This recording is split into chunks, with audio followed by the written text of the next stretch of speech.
Why did you have to wait till this time to do this? Okay, let me make this thing very clear. I think some people, the public, is actually getting this thing a little bit mixed up. There is nothing wrong with the system, with our system, or the result in our system. What happened is the version that the candidate has with her that she has mutilated. So it's practically impossible for us to know how many people are keeping such versions with them until when you come to the public space. And then news begin to make around that, okay, you have this. That is when we now go back to our system to check whatever claim that you're laying. This particular candidate that one very prominent Nigeria awarded her a scholarship to the tune of 3 million naira. And then I think Anambra State government were also trying to receive her and honor her also. So a call was placed to the board that the candidate, we had announced the highest scorer for the year 2023, which incidentally happens to also come from Anambra State. And when we got this information that somebody is laying claim to 362, we went into our system and we discovered that this particular card, there was nobody with a score of 362. But what I did, because the Commissioner for Education in Anambra State actually called me, and I asked her to send the result to me. For every result that is printed from our system, it comes out with a QR code. The QR code is a security device on that result. So the first thing I did was to scan the QR code. So when I scanned the QR code on her result slip, the slip she's holding with 362, I discovered that QR code belongs to a candidate who sat the examination in 2021, one Omobolale, and that candidate scored 138 in 2021. And I became curious. So I went into the system with the name, with the registration number, because she put her registration number, she put the scores she obtained, and I will check in the system, and we discovered that she scored 249 and not 362. As a matter of fact, there is no score 362 in our own system. So we were not aware of this issue until when she brought it in the public space. Because what she did was just to have a slip, paper, for instance, and then she mutilated, maybe used graphic design to mutilate the scores, and then she was parading that score. So there is no way we will know that such a particular version of result is being circulated in the public space, as long as what we have on our system is not tampered with. I still want to put back the same question to you in a different format. Now I want to ask you, in JAMB, do you have people who take care of your social media handles, Dr. Fabian? Yes, we do. Good. We do. If there are people who take care of JAMB's social media handles, I want to believe they ought to have seen this girl being celebrated and awarded scholarship by the Mmesoma Motors founder, Chief Innocent Chukwuma. And at that point, you can actually find out what actually, do you have any score like that or not? Well, you see a lot of people who come out with certain claims. And as a matter of fact, honestly, if you begin to run after each claim that this person say he has this, he has that, you will not do your primary responsibility. You will not be running after so many people. I told you, if you look at my release, you would have seen the issue that came up in Kaduna State, where a particular candidate claimed that he scored 380. Only for us to discover that that candidate never even registered for the examination, not talk of sitting the examination. So there are so many people claiming whatever they want to claim out there. But this one became very important because we saw that she had a registration number, she has scores, she had a slip that she was parading. For somebody to just come out and say, I scored 300, I scored 400, well, that is your own thing. But by the time you begin to show a particular slip, carrying our logo and everything, it is at that point that we will now become very, what is happening? But we had that somebody was claiming this and that, but we didn't see that particular result. And if we had moved that time without seeing that result, there is no way we would have actually gotten the kind of information that we have now. So even when we have some access to some of this information on social media, as you rightly say, we don't rush to the media to say this is what is there. We also do our investigation to find out how this thing happened. Because just as you rightly say in your opening statement, this girl is not alone in this particular act. In fact, some persons are even accusing us for coming to the public too early, that we should have done some undercover investigation to ensure that we arrest those people that are behind the whole thing. Given her age, they felt that there is no way she would have been able to sponsor this kind of coordinated fraud that she has done. But, you know, here you are saying that we came too late. Some are saying we came too early. Because what they expect is that we should go deeper to find out who some of our collaborators, so that we can get to the root of what actually happened.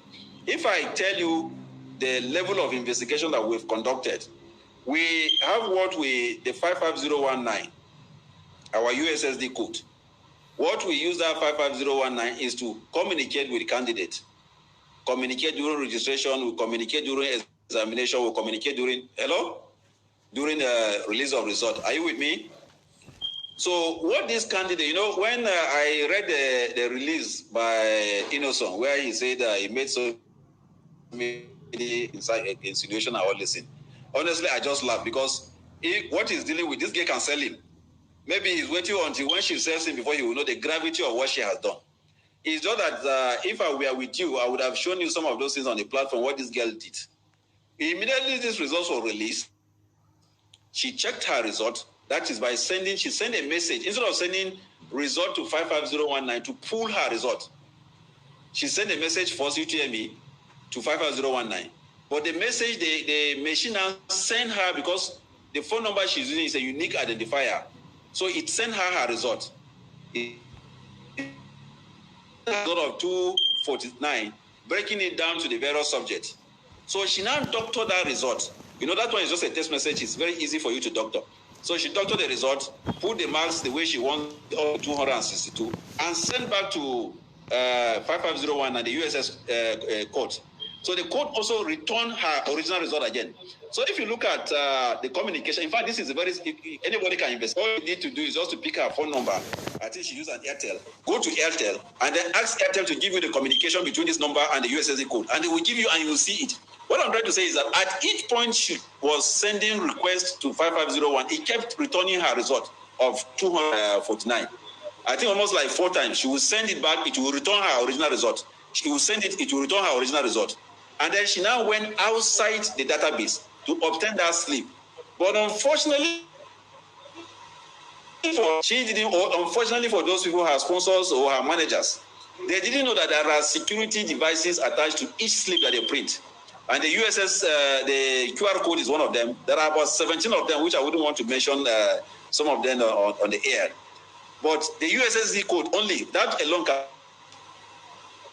out. Because anybody can scan, even she herself can use her phone to scan the code. Immediately you scan the code, forget about whatever is written there, you will see the actual owner of that sheet, not what is imputed on it, the actual owner of the sheet. So it is the result sheet that she mutilated to write all those scores on it. Unfortunately for her, again, for the 2023 result, we didn't use that design that she's holding. If you have any candidate, your brother, your sister, your ward, any of your candidate that has written the 2023 exam, and you ask them to print his result, when you put it side by side, you will see the difference between what she's holding and what we are using for 2023. All right, Dr. Fabian, now that you have discovered the case of Mmesoma, Joy, and the other candidates in Kaduna, so what are you going to do as an institution going forward? The Kaduna issue, the person in Kaduna is not even a candidate. He didn't register for the exam. He didn't sit for the exam. It was just as you said, there are software. There's a software, I don't want to advertise it, that they use that software. You just have a slip, you print your result slip, you snap the result slip. Once you snap it, you now upload it on the software. Once you upload it on the software, it gives you the opportunity to change to whatever scores that you want. I think the designer of the software just wanted them to have some fun. You just, create something, I have 400 or 400, 390 and something like that. The person in Kaduna is not a candidate because he didn't register for JAMB. He didn't write JAMB, so he's not a candidate. So it's not easy for us to even trace who the person is. But we became interested when his ethnic group came online to the public space to say that, okay, their brother scored 380, a score that nobody has ever, if I'm not mistaken, obtained in JAMB, and that he was not celebrated and so on. But she is a candidate. And to answer your question, of course, her 249 result is, as we speak, is withdrawn. She does not have a result, and she will be banned from taking this exam in the next 3 years. Experience similar type of manipulation, because I know before now Nigerians are used to exam practices like impersonation and the rest. Now, have you experienced this particular format before?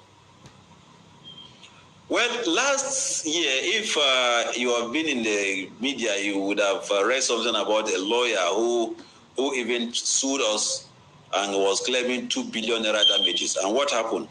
A candidate came up and alleged that he wrote JAMB, and when he checked his result, he got them. I think he was claiming around 280 something or thereabout. Right? Okay, 310. Yes, he wrote JAMB. When he checked his result, he got 310. And then when he went to print the result, he saw 250 or thereabout. And the man went to court, sued us, came to JAMB with all those things. So we invited him to the board. We said, come, so that together we can investigate this thing. Very prominent lawyer, I think, in Enugu State, in some part of the eastern country, nation. And he came around, and we began the investigation. The man was very firebrand lawyer, that kind of a thing, and so like that. And what we have done using technology is that the unique identifier, the phone number, it will show you all the communication we've had with the candidate. You can also cross-check with the telco. We will show you our dashboard. If you're not satisfied, we can write to the telco that they should avail you all this data and all this information for you to check. Or you can even go on your own through freedom of information and whatever for you to check. And that candidate was even smarter than this particular candidate, because what he did was to save his sister's number. And then instead of putting her name, he put the name as 55019. So by the time he doctored his result, he will use his sister's number to send it to himself. So by the time the result land on his phone, you will see the 550. So you will now believe that this thing must have come from 55019. So at the point we were also wondering what could have happened. And then all of a sudden, where he gave himself out was that on the number he saved as 55019, when we check his phone, we now saw a picture there. Of course, if we are sending something to you, that number is not supposed to have a picture. So we discovered that he just saved that number there. But when we checked our communication with him on the telco, the number, we discovered that he checked his results 16 times. And all the 16 times, he was giving his actual result of 253 or thereabout. I don't have the actual number now. And the lawyer was embarrassed. He was totally embarrassed. He had to apologize to the withdraw the case. So we've had situations like this where candidate will go. In fact, there was a professor also who insisted that his son must read medicine. And when the boy could not score what would give him medicine, he went and his friend advised him, he mutilated the score and sent the slip to his father. And during the post-UTME, when he got to write his exam, what was shown against his name was less than what he was parading. And furious. There was no name. He didn't call JAMB. He came around threatening, brainstorm, and whatever. And in the course of his investigation, the boy had to confess that it was the pressure from the father. He wanted him to read medicine, and what he got, he knew that he was going to possibly. He had written down twice, and the father will not let him go to read what he wants to read, and it must be medicine. So when he couldn't get up to what we give him medicine, one of his friends advised him to do that and all this, not knowing that whatever you change out there on the sleeve, the database will still carry your actual results. So we've seen situations like that here and there and stuff like that. But you see, I keep telling people that, look, and not temper with our results. It is practically impossible. And somebody said, even the American system, people can hack it and all these things. You can only hack a system that is on the cloud. You have a laptop there in your studio, this thing you're holding. If it is not attached to internet, there is no way anybody can get access to it. We conduct our examination. After we finish the examination, the scripts are marked. The database where this result I kept is off the cloud. It is not connected to any internet. It is there. We only take a component of this result. We put it on the cloud for candidates to check, to assess it, to see their performance. And once we want to send to school, what we are sending to the school is what is in our system that is not in the cloud that we will take from there again and send to individual institutions. So there's no way you can have access to it. So when people begin to parade this one, somebody say that he has experience, that a candidate came, he said he scored this, later he saw it. I say, fine, please bring such experience. And I want to assure you, and I'm saying it here on air, if you have any candidate who claims that he had checked his result and he had something higher than what he saw later, bring the candidate. And if you're able to prove, if you cannot prove otherwise, on behalf of the board, we are going to give you 1 million naira to cover your cost of coming and everything.